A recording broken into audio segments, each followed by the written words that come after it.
Transparency is the foundation of accountability. In this segment, you will see unfiltered and unedited reality. We are presenting raw, primary footage directly from the front lines of justice, offering you an objective window into the complexities of the law.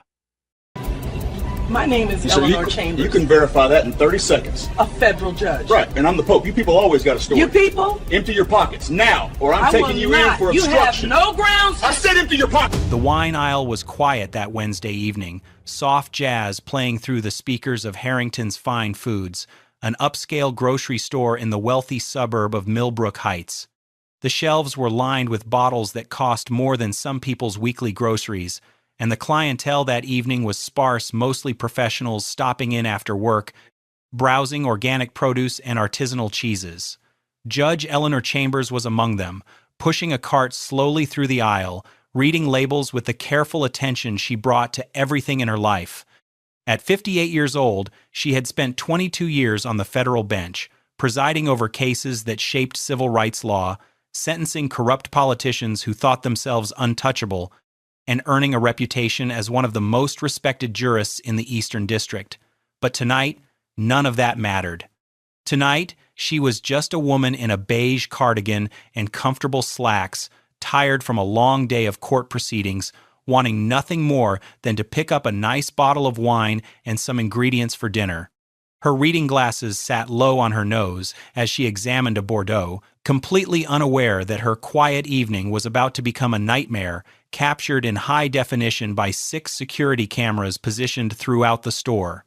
What happened in the next 23 minutes would be broadcast across every major news network in the country, viewed over 47 million times online, and would ultimately dismantle an entire police department's culture of protection.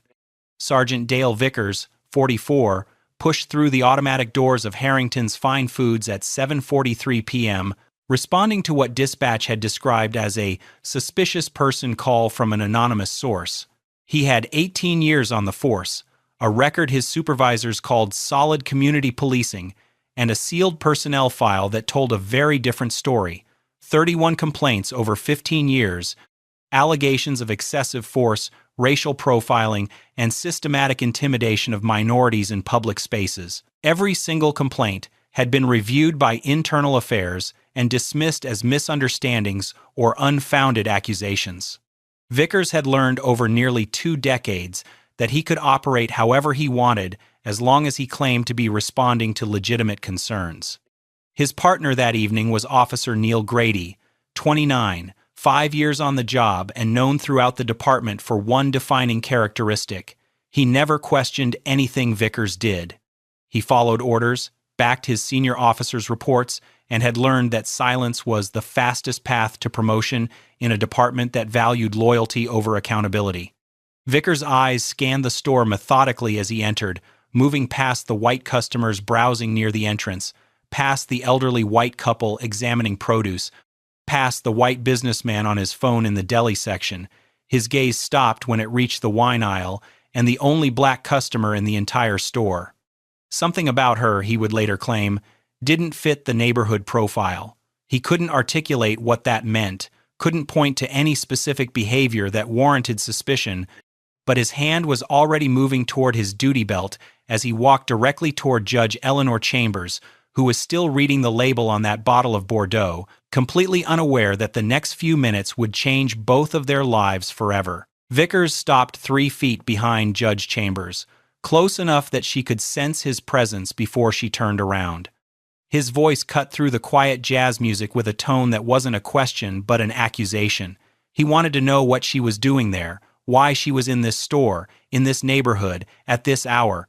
Chambers set the bottle of Bordeaux back on the shelf carefully and turned to face him, her expression calm but confused. She explained simply that she was shopping, that she lived 12 minutes away, that she stopped here regularly on her way home from work. It was the kind of explanation no one should ever have to give for existing in a grocery store, but she offered it with the composure that came from 22 years of managing hostile courtrooms. Vickers wasn't satisfied. He demanded identification, his hand drifting toward the taser on his belt in a gesture that was clearly meant to intimidate. Chambers asked a simple, lawful question. Why did she need to show ID when she hadn't committed any crime? The question was reasonable, constitutional, the kind of thing any citizen had the right to ask. But Vickers interpreted it as defiance, as a challenge to his authority that couldn't be tolerated. Grady shifted his weight uncomfortably behind his partner, recognizing something was wrong but saying nothing, doing nothing, failing in the most fundamental duty an officer has to the public. Chambers, drawing on decades of remaining unflappable under pressure, slowly moved her hand toward her purse to retrieve her wallet. The movement was deliberate, careful, non-threatening. But before her fingers even touched the leather, Vickers screamed at her to freeze, his voice echoing through the store as he claimed she was reaching for a weapon. Chambers stopped instantly, both hands rising to shoulder height, palms open and visible, explaining calmly that she was simply trying to comply with his request for identification. The contradiction was captured perfectly by 3 different security cameras, an officer demanding ID, then treating the attempt to provide it as a lethal threat. What happened next would be replayed in courtrooms, on news networks, and in police training seminars for years to come as an example of everything wrong with American policing. Vickers grabbed Judge Chambers by the shoulder and spun her roughly toward the wine shelf, ordering her to place her hands flat against the wood. The force of the movement knocked several bottles from the shelf, sending them crashing to the floor in an explosion of glass and red wine that spread across the tile like blood. The sound made other shoppers turn, made a stock clerk drop what he was carrying, made Grady take an involuntary step backward.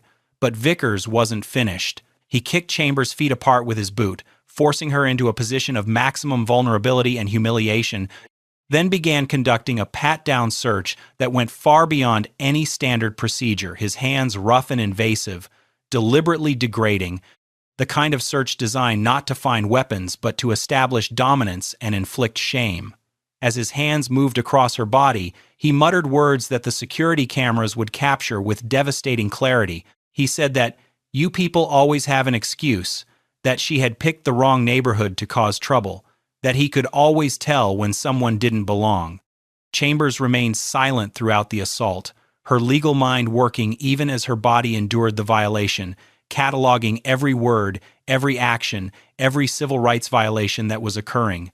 When Vickers finished his search and found nothing because there was nothing to find, Chambers spoke in a clear, steady voice loud enough to be captured by every microphone in range. She stated that she did not consent to this search, that she was complying under duress and threat of violence, and that she was a federal judge for the United States District Court. Vickers actually laughed, the sound cruel and dismissive. "Sure you are, sweetheart, and I'm the President of the United States." The commotion had begun drawing attention from throughout the store. The crash of wine bottles, the raised voice of Sergeant Vickers, the unmistakable tension that filled the air it pulled shoppers from other aisles like gravity, their ordinary Wednesday evenings suddenly intersecting with something they would never forget. Dorothy Ashworth, 71, a retired schoolteacher who had spent 4 decades shaping young minds in the public school system, stopped her cart at the end of the wine aisle and watched the scene unfold with growing horror. Her hand moved to her chest as she saw a woman her own age pressed against a shelf, being searched like a criminal while wine pooled at her feet. A young couple, Ethan and Mira Osei, both in their late 22s and still wearing their hospital scrubs from shifts at Millbrook General, recognized immediately what they were witnessing. Without a word to each other, both reached for their phones and began recording, capturing angles the ceiling cameras couldn't reach. Franklin Doyle, 54, a retired Marine Corps Master Sergeant who had served 3 tours overseas and now worked as a logistics consultant, stepped closer than the others, his military bearing evident in his posture. His voice carried clearly through the aisle as he announced that he was witnessing what appeared to be an unlawful assault on a compliant civilian, and that he was prepared to provide a sworn statement. Vickers' head snapped toward the growing crowd, his face reddening with anger at having his authority challenged. He pointed at them and warned that anyone who didn't mind their own business would be arrested for obstruction of justice, that he would personally ensure they spent the night in jail. Dorothy Ashworth didn't move an inch. Her voice was steady, carrying the quiet authority of a woman who had faced down defiant teenagers for 40 years. She said she knew wrong when she saw it, and what she was seeing was very, very wrong. Grady's eyes darted between his partner and the witnesses, the phones, the situation spiraling beyond anything he could justify in a report. Judge Chambers had maintained her composure through the illegal stop, through the humiliating search, through the degrading comments about you people. She had remained calm because that was what she had learned to do in courtrooms, full of hostile defendants and aggressive attorneys. Stay steady, document everything, let the truth speak for itself. But now, with Vickers' search complete and nothing found, she asked the only reasonable question left. Her voice was measured and clear as she asked if she was free to leave, given that she had committed no crime and his search had produced no evidence of wrongdoing. It was a lawful question, a constitutional question, the kind of question that should have ended this encounter with an embarrassed apology. Instead, it ended with blood. Something in Vickers snapped at that moment, perhaps the public challenge to his authority, perhaps the witnesses with their phones, perhaps the simple fact that this black woman had not cowered before him the way he expected. His hand shot out and grabbed her arm, twisting it behind her back with vicious force. Before Chambers could even cry out in pain, he drove her forward, slamming her face first into the wine shelf with enough force to send another cascade of bottles crashing to the floor. Her reading glasses flew from her face and shattered against the tile. But worse than the glasses was the sound, a sickening crack as her forehead connected with the metal edge of the shelf, splitting the skin open in a gash that immediately began streaming blood down her face. Chambers didn't resist, didn't raise a hand to defend herself, didn't struggle against his grip. Her body went limp, a survival instinct that every black person in America understands, the knowledge that resistance, even in self-defense, can be used to justify even greater violence. Vickers forced her to the ground, driving his knee into the center of her back while her blood spread across the white tile floor, mixing with the spilled wine in a pool that shoppers would later describe as looking like a crime scene. Because it was one. Mira Osei screamed, the sound piercing through the store. Franklin Doyle's voice boomed that this was assault, that he was calling 911 to report a police officer attacking an unarmed woman. Vickers, breathing heavily, his knee still pinning the bleeding judge to the floor, yelled at Grady to control the crowd, to get these people back, to stop them from recording. Grady stood frozen, doing nothing, his failure to intervene being captured by 6 cameras and 4 phones. The handcuffs bit into Judge Chambers' wrists with a cruelty that went beyond restraint. Vickers had cinched them deliberately tight, metal edges cutting into skin already raw from being wrenched behind her back, the pain sharp and immediate on top of the throbbing agony radiating from her split forehead. Blood continued streaming down her face, dripping from her chin onto her beige cardigan, staining the fabric in dark patterns that would later be photographed as evidence. Vickers hauled her to her feet with no regard for her injuries, no concern for the woman swaying unsteadily as her vision blurred from the head wound. Then he announced to the gathered crowd, his voice carrying the confidence of a man who had never faced consequences, that she was under arrest for resisting arrest, disorderly conduct, and assaulting a police officer. Every word was a lie. The security cameras had captured a woman who never raised her voice, never lifted a hand, never made a single movement that could be construed as resistance. But Vickers had learned over 18 years that the charges didn't need to be true. They just needed to exist on paper long enough to justify whatever he had done. Chambers, despite the blood in her eyes and the handcuffs cutting her circulation, summoned the same voice she used to silence unruly courtrooms. Clear, authoritative, and absolutely steady, she stated her full name and title for every camera and phone still recording. She was Judge Eleanor Chambers of the United States District Court for the Eastern District, and he was making a catastrophic mistake. For 1 second captured perfectly on Ethan Osei's phone, Vickers froze. Something flickered across his face, a microsecond of doubt, perhaps even fear, as the weight of what she had said began to register. Then the moment passed, and he doubled down with the desperation of a man who had gone too far to turn back. He said he didn't care if she was the Queen of England, that she was going to jail, and shoved her roughly toward the store's exit while her blood left a trail on the polished floor behind them. Raymond Castellanos had managed Harrington's Fine Foods for 19 years, working his way up from stock clerk to running one of the most profitable locations in the regional chain. He knew every employee by name, knew most of his regular customers, and had built a reputation for running a store where people felt welcomed and safe. He was in the back office reviewing inventory reports when a breathless clerk burst through the door saying there was a situation in the wine aisle, that a cop was hurting someone, that there was blood everywhere. Castellanos moved faster than he had in years, rushing through the stockroom and onto the sales floor, where the scene that greeted him stopped him cold. A woman in handcuffs, blood streaming down her face from a wound that clearly needed immediate medical attention. Shattered glass and spilled wine covering the floor of his premium wine section. A crowd of customers with phones raised, their faces showing shock and horror, and two police officers moving toward the exit with the urgency of men fleeing a crime scene rather than processing a legitimate arrest. Castellanos positioned himself directly in front of the automatic doors, blocking the only exit, his considerable frame filling the space. His voice carried the authority of a man defending his territory as he demanded to know what was happening, why a customer was bleeding, what possible justification existed for this. Vickers ordered him to step aside, threatening arrest for obstruction, but Castellanos didn't flinch. He said this was his store, that every inch of it was covered by cameras recording in 4K resolution with crystal clear audio, and that nobody was leaving until he understood why a woman was being dragged out with blood running down her face.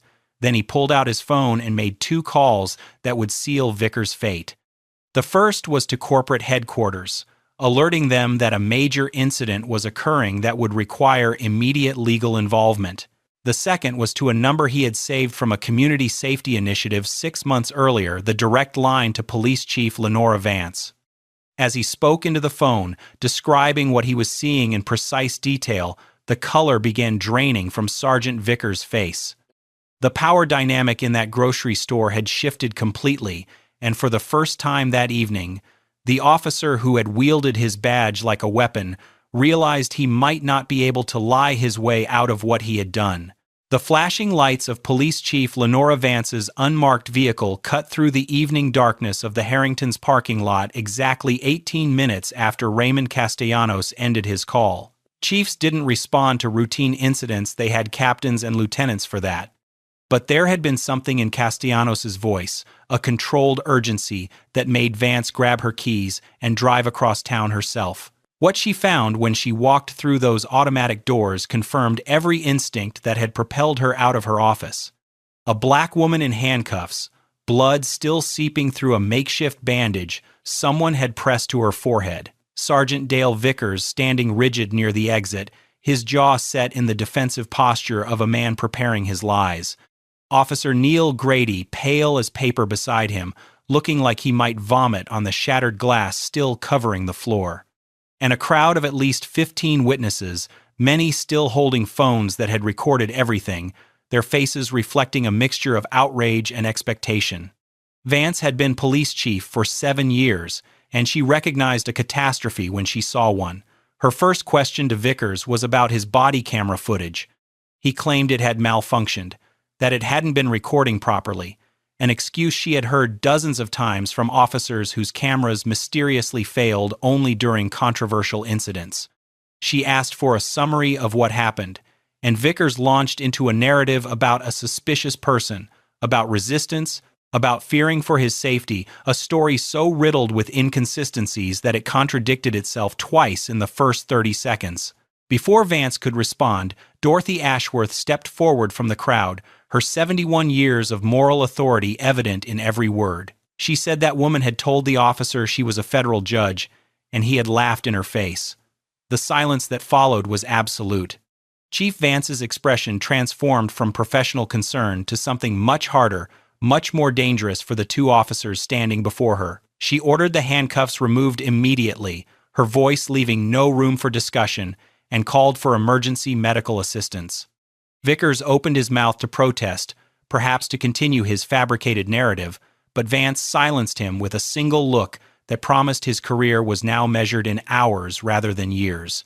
The handcuffs came off, revealing wrists already bruising purple from how tightly Vickers had cinched the metal. A paramedic unit arrived within minutes, and Judge Chambers was guided to a chair while EMTs assessed the gash on her forehead deep enough to require stitches.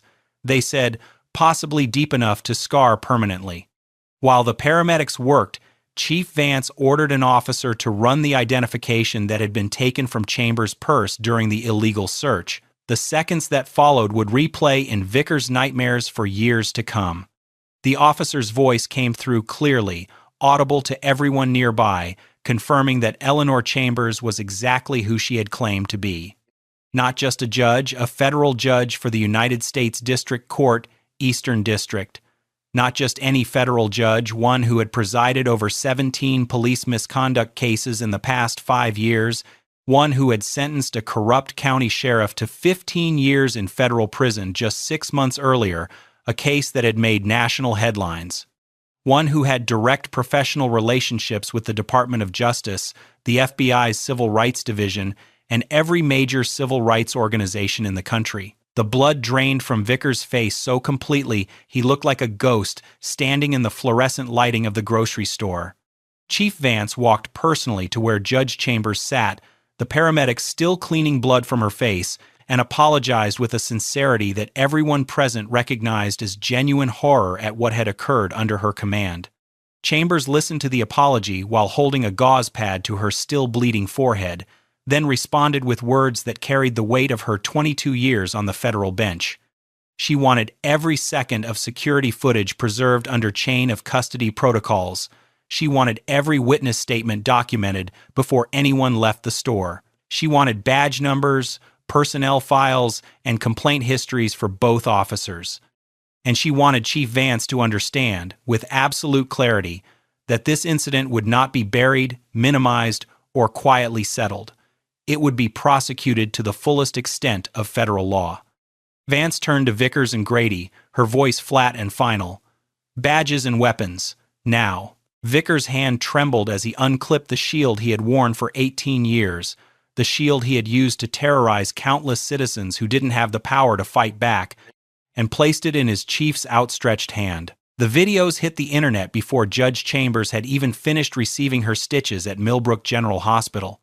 Ethan and Mira Osei uploaded their recordings to every platform they could think of: Twitter, Instagram, TikTok, Facebook, YouTube, with captions describing exactly what they had witnessed.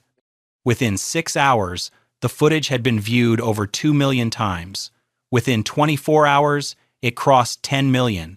Within 48 hours, the number became impossible to track as the videos were downloaded, re-uploaded, and shared across every corner of the internet. The store's security footage, subpoenaed by federal authorities within hours of the incident, was leaked to a major news network by someone whose conscience outweighed their job security. Cable news networks ran the assault on an endless loop: the shove, the impact, the blood, the handcuffs, all captured in devastating 4K clarity from multiple angles. Legal analysts who had spent careers parsing ambiguous police encounters called this one unprecedented in its clarity. One former federal prosecutor said on national television that this was one of the most clear-cut cases of police brutality and racial profiling ever recorded, that there was simply no alternative interpretation possible.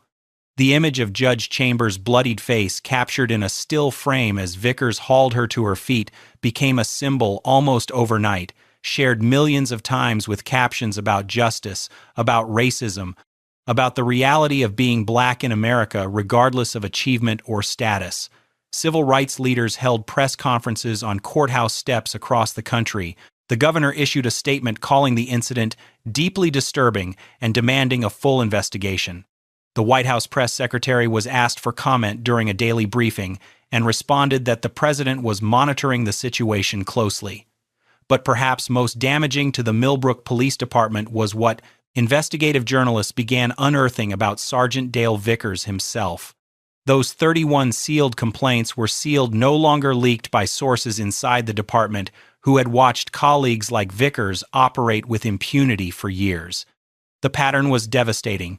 Complaint after complaint from black residents describing the same behavior, the same language, the same escalation from routine encounters to violence. And buried in city financial records, reporters discovered something the public had never been told. The city had quietly paid out over $800,000 in settlements related to Vickers' conduct over the past decade, exposed, and there was nowhere left to hide. The FBI announced its civil rights investigation on a Friday morning. The press conference carried live on every major network. The special agent in charge stood at a podium flanked by American flags and delivered a statement that sent shockwaves through law enforcement communities nationwide. This was not simply an investigation into one officer's conduct, it was a comprehensive review of the Millbrook Police Department's patterns and practices regarding discriminatory policing. The Department of Justice followed within hours, announcing that the Civil Rights Division would be conducting its own parallel investigation, examining how 31 complaints against a single officer had been systematically dismissed over 18 years. By Monday morning, Sergeant Dale Vickers was arrested at his home by FBI agents, led out in handcuffs while news helicopters circled overhead and cameras captured every step. The charges were federal: assault under color of law, deprivation of civil rights, filing false official reports, and obstruction of justice for his claimed body camera malfunction, which forensic analysis revealed had been manually disabled 30 seconds before he approached Judge Chambers. Officer Neil Grady was arrested the same day, charged as an accessory for his deliberate failure to intervene during an assault he had both the duty and opportunity to stop. The state attorney general convened a grand jury to consider additional state charges, promising that no stone would be left unturned. But it was Judge Eleanor Chambers' televised statement that crystallized the moment for millions of Americans. She sat in her living room, 14 stitches visible on her forehead, the bruises on her wrists, now a deep purple, and spoke directly into the camera with the same steady composure she had maintained throughout her ordeal. She said that if this could happen to her, a federal judge with 22 years on the bench, with direct connections to every lever of power in the justice system, then Americans needed to imagine what happened every day to those without her resources, without her platform, without her ability to fight back. Her voice carried the weight of every victim whose case never went viral, whose assault was never recorded, whose complaint was dismissed and buried. This case, she said, is for them. The federal trial of Dale Vickers began on a gray Monday morning 4 months after the incident at Harrington's Fine Foods, and from the moment the prosecution began presenting evidence, everyone in that courtroom knew how it would end. The security footage was played in its entirety on large monitors positioned so the jury could see every frame, the approach, the demands, the search, the slurs, the violence, the blood. The audio was even more damning than the video, capturing Vickers' voice with crystalline clarity as he said, "You people," as he told Judge Chambers she had picked the wrong neighborhood, as he laughed at her identification of herself as a federal judge. The witnesses took the stand one by one, their accounts unwavering under cross-examination, because they were simply describing what the cameras had already proven. Dorothy Ashworth, her voice steady with righteous conviction, described watching a woman her own age being brutalized for the crime of buying wine. Franklin Doyle, his military bearing lending weight to every word, testified that in 30 years of service he had never witnessed such a clear abuse of authority. Medical experts displayed images of Judge Chambers' injuries, a fractured orbital bone that required surgical repair, a severe concussion with lasting effects, and permanent scarring on her forehead that no amount of cosmetic intervention could fully erase. Use of force specialists, including a former police chief and an FBI training instructor, testified that Vickers' actions were not merely excessive but criminal, that nothing in his training or experience could justify a single moment of what he had done to a compliant, unarmed woman. The defense tried desperately to construct a narrative of threat, claiming Vickers had genuinely feared for his safety, but the footage demolished every argument before it could take hold. The jury saw a 58-year-old woman in a cardigan, pushing a shopping cart, holding a bottle of wine, who never raised her voice or her hands, even as she was beaten and bloodied. They deliberated for just over 3 hours. Guilty on all counts. The judge, a colleague of Chambers who had recused himself from the civil proceedings but presided over the criminal trial, sentenced Vickers to 12 years in federal prison, the maximum allowed under sentencing guidelines. Officer Neil Grady, who had stood silent while a woman was assaulted, who had followed unlawful orders without question, who had failed in his most basic duty to protect, received 3 years for his complicity. As Vickers was led from the courtroom in handcuffs, he passed within feet of Judge Chambers, who sat in the gallery with the same composure she had maintained throughout. He didn't look at her. He couldn't. The civil lawsuit was settled 6 weeks after the criminal verdicts, but the word settled failed to capture what Judge Eleanor Chambers had actually achieved.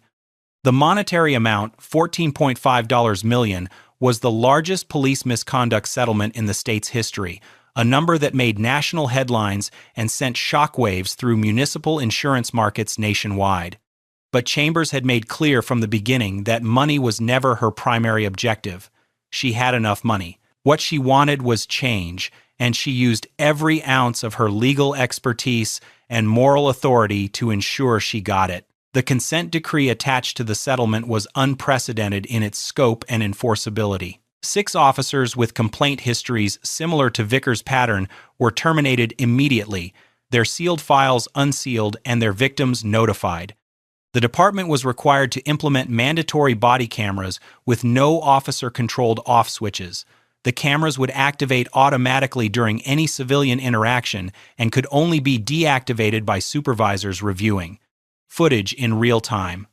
An independent civilian oversight board was established with full subpoena power, the authority to compel testimony, and the ability to recommend termination and criminal referral. All misconduct complaints would be disclosed publicly within 30 days, ending forever the department's practice of burying allegations in sealed files. And in a provision that Chambers had insisted upon personally, the department's training academy was renamed the Eleanor Chambers Center for Constitutional Policing, a permanent reminder of what happened when officers forgot who they served.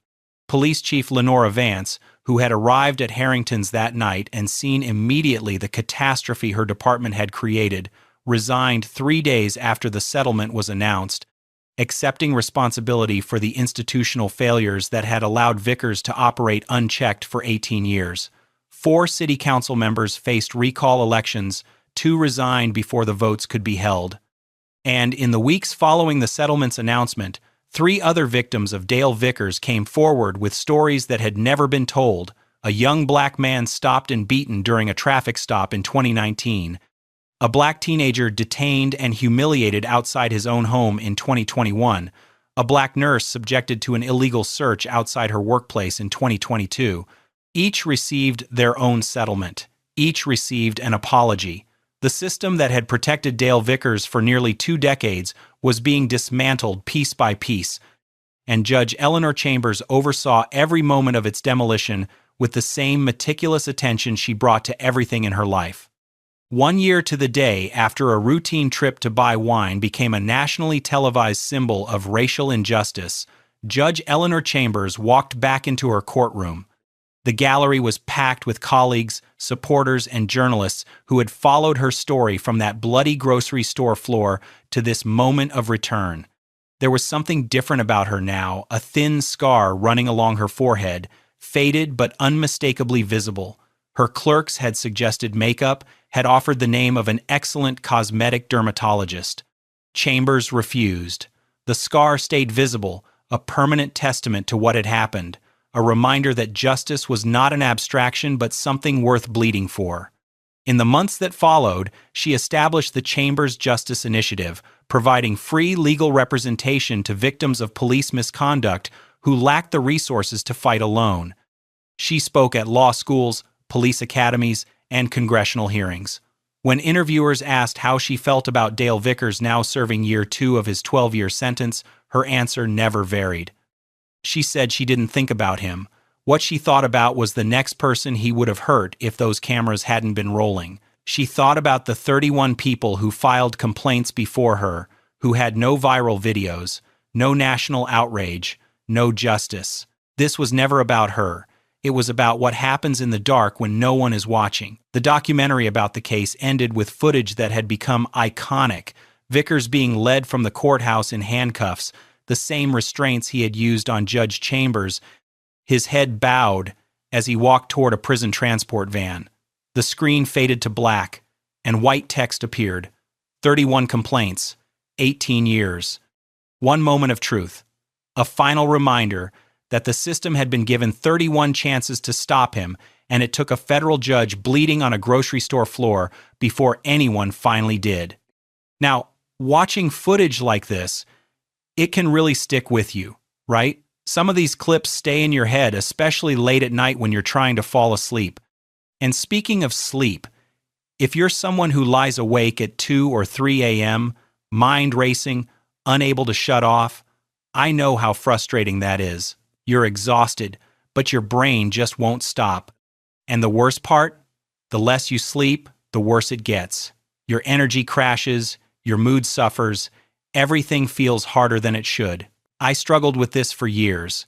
Tried melatonin, white noise, warm milk, nothing worked long term. Then I found something called the 30-day uninterrupted sleep reset.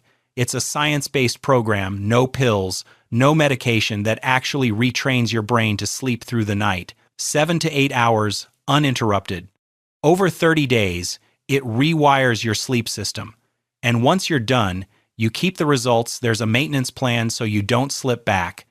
Look, if you've tried everything and nothing sticks, this is different. Check the link in the description. Seriously, try it, and I'll catch you in the next story. Uncovering the truth is more important now than ever. Our goal is to hold power to account by letting the evidence speak for itself. The records don't lie. Thanks for watching and being part of this journey.